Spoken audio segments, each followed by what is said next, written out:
Even though the weather's warming up, we still get some pretty cool evenings, and having some soup is a really nice thing to do. Tomato soup has always been one of my favorites, but I want to do a little bit of a grown-up version. So today we're doing tomato soup with blue cheese. I'm going to start with a tablespoon of extra virgin olive oil. I've got the pan on a medium heat. And to that, I'm going to add half a cup of chopped celery and half a cup of chopped onion.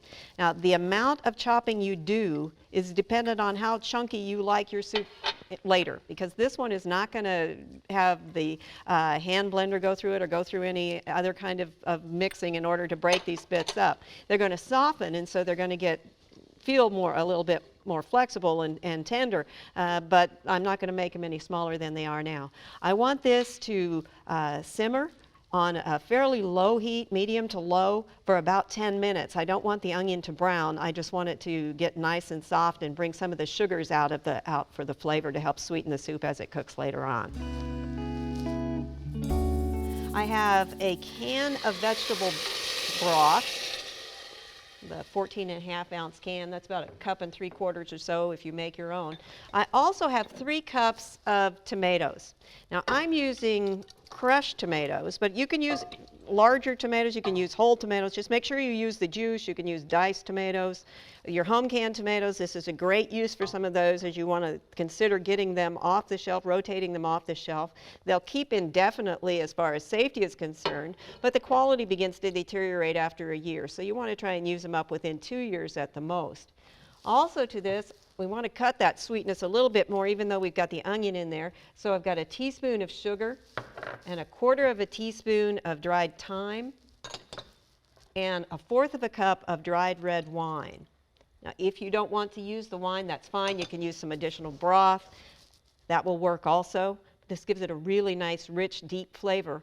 And this soup comes together fairly quickly. We cook the vegetables for about 10 minutes. We're going to bring this up to a boil, reduce the heat to a simmer, and cook that for about 20 minutes so we get a little bit of concentration. We'll also get a little bit of, or most of the alcohol will cook off in that time, although there will still be a little bit. But remember, with this served 6, we only had 1/4 cup to start with, so there's going to be less than probably around 2 teaspoons of full strength to begin with, so it's going to cook down to be not much. So I think this is still something that even if you use the wine, you could consider serving with the kids too. We'll let this come to a boil again, simmer for about 20 minutes.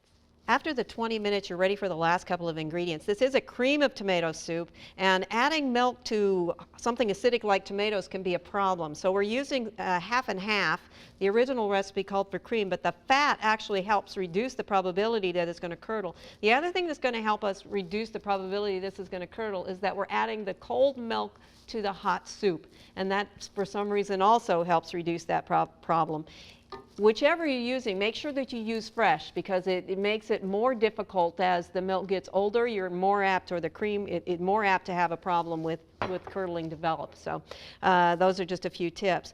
Now the other thing that makes this really super is we're adding 1/2 cup of crumbled blue cheese. We're going to stir this around. At this point, you could actually turn the heat off, because the longer it's exposed to heat, the more probability that you're going to have a problem develop. It's hot, and we don't have to have the cheese melt through completely. We just want to get it so that it starts to blend in.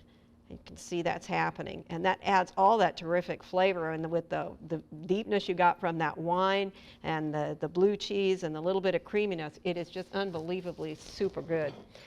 This is ready to go at this point. So it takes a little over half an hour.